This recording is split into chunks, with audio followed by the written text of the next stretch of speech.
Hello everyone, welcome to my YouTube channel. My name is Nena Albasi. If you're new here, welcome. And if you've been here before, welcome back. So on my channel, I usually just like to have real conversations that would serve as a source of inspiration or motivation to you in the best way possible. Just conversations that would encourage you to be the best version of yourself, basically.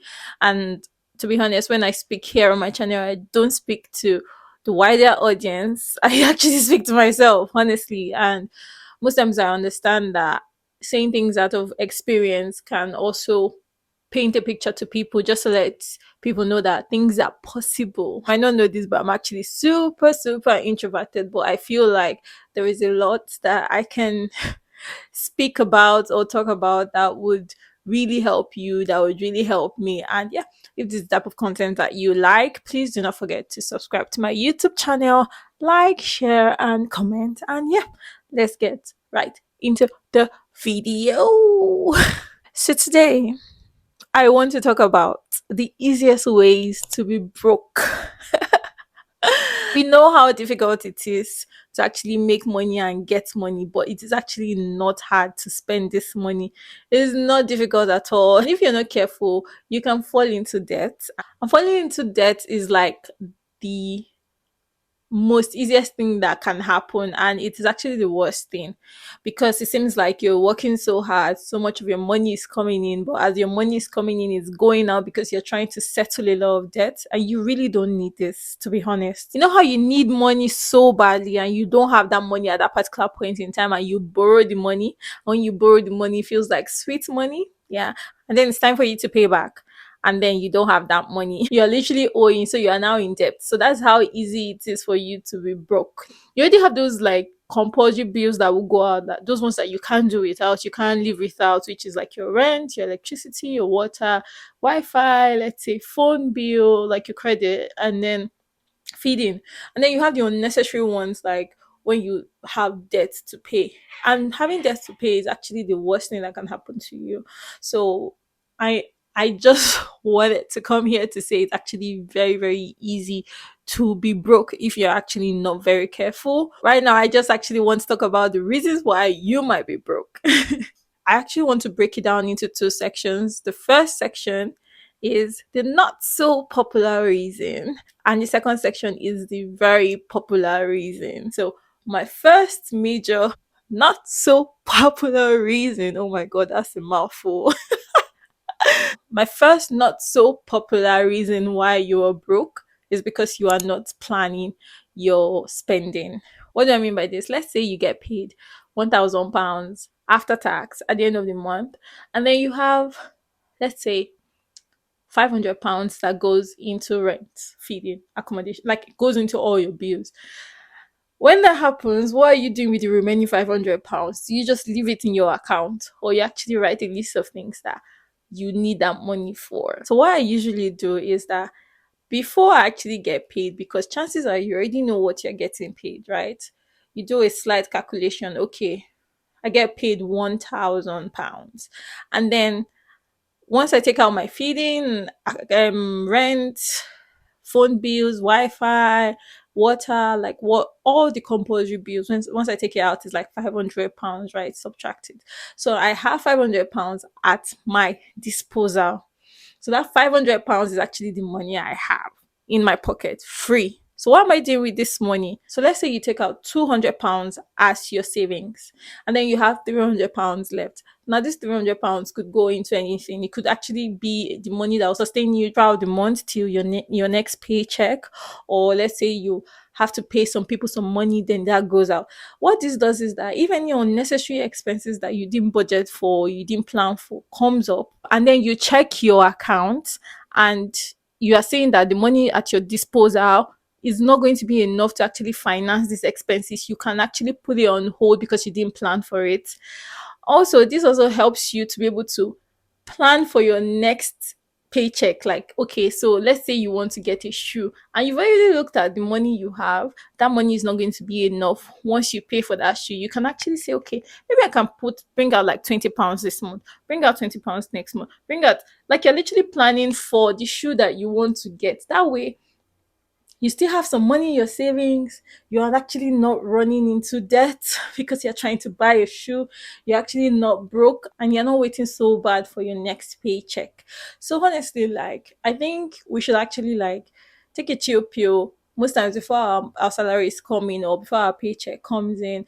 Let's actually take some time out to plan our finances. So at the end of the day, you still have a backup plan, which is your savings. And you're not just like letting your finances just be there without proper planning. You would actually get broke. You actually run into being broke. So yeah, if you're not planning your finances out today, please try and start planning it out. Like you can have a book because I'm such a sucker for writing things down. You can actually write it have a book, just do the calculations. Okay, this is how much I'm going to spend, but this is how much I will have in my pocket at the end of the month. So that even if, let's say, someone asks you to borrow them money, you cannot borrow the money that is in your savings, because as far as you're concerned, that money does not exist because you're saving, right? It's the money that you have at your disposal after savings that you can decide on whether you want to give this money out or not. Right. And the second not so popular reason, or which is it's quite popular but not too popular, is living above your means or below your means. And I would also associate this one to peer pressure and just literally doing the most. Honestly, you're not in any competition with anybody but yourself. Like don't go out of your way just to please people and thereby your finances is suffering. You're spending so much money just to prove that you're the biggest in town or something like that. Or you're trying to prove to the gram that you're doing so much for it and it's just spending a lot of money. You actually don't have to turn up at every event if you don't have the money to. You don't have to be at places that you cannot afford to be. Honestly, like the competition is not with anybody. And at the end of the day, once your money finishes or once you exhaust the money that you have, all these people that you are trying to please, they won't come through for you, and it will just be this circle of trying to please people. You shouldn't get in that bubble. You actually should not get in that circle. Honestly, live with below your means if possible, and any money that you are spending should be a money that you have after setting aside your savings, so you still have some money to fall back on if there is any rainy day, if the need arises. So most times people don't even advise that you should live within your means. Just imagine earning £1,000 at the end of the month and then you are spending that £1,000 at the end of the month. Then what happens? Like you're just in this circle. Chances are if you decide to live above your means, you'll be running into debt because you're trying to borrow some money to meet up to the standard that you actually cannot afford. What is the whole point? You are suffering the mental pressure of being in so much debt and people being on your neck. What is the point of doing that? Like there's really no point. It is mostly advised that you live below your means. Then going to the very popular reasons why you're broke. First one is taking out credit cards. Honestly, I feel like this is the real devil. Like this is the major devil because you can end up paying like you can end up financing debts for the rest of your life. Because what happens is that credit card agencies give you a ridiculous high interest rate and they make it so attractive. It seems like you're paying a little amount of money at the end of the month because they will give you a minimum balance that you are meant to pay at the end of the month. And if you dare do that, you will keep paying and paying and paying. And then at the end of the day, what you've actually paid to these people is way more than you even collected in the first place. And every month, you would actually have to be paying these people. Imagine not having to pay a credit card, any form of cash at the end of the month. You actually be saving a lot. Now, I understand that getting a credit card can help to boost your credit score, but you should also have some sort of discipline with regards to your finances. For the fact that it is at your disposal doesn't mean that you should go and take a lot of money from it, right? So if you can avoid it, avoid it. But if you're in the Western world where in some countries it's actually unavoidable, even when you take out the credit card, try and pay it back. What is even advisable? What our advice is, you can probably use a credit card for your grocery shopping, but then let it be that you already have the amount for your groceries in your account. So as you pay with your credit card, you are paying that money back. It's just like instead of paying the shop directly with with your debit card, you're just paying the credit card because at the end of the month they will also charge their interest. And honestly, you're the one that is losing. What I would advise is, if you already have a lot of money in your credit card, try to sort it out. Avoid minimum payments, avoid it. Pay a huge sum of money if you can, and clear it down to zero if you can. That way, you're actually even building your credit score too. You have a credit history, but try and clear it, or else you'll be financing debts for the rest of your life if you're not careful. And the next very popular ways to be broke is buy now, pay later. Everyone knows this. That is the biggest scam. It is the biggest scam. Don't buy anything that you don't need, to be honest. Don't buy any unnecessary thing. If you know you can't afford it at that particular time, then don't. Don't do it if you're about to. You can use buy now, pay later. Avoid it now. Avoid it.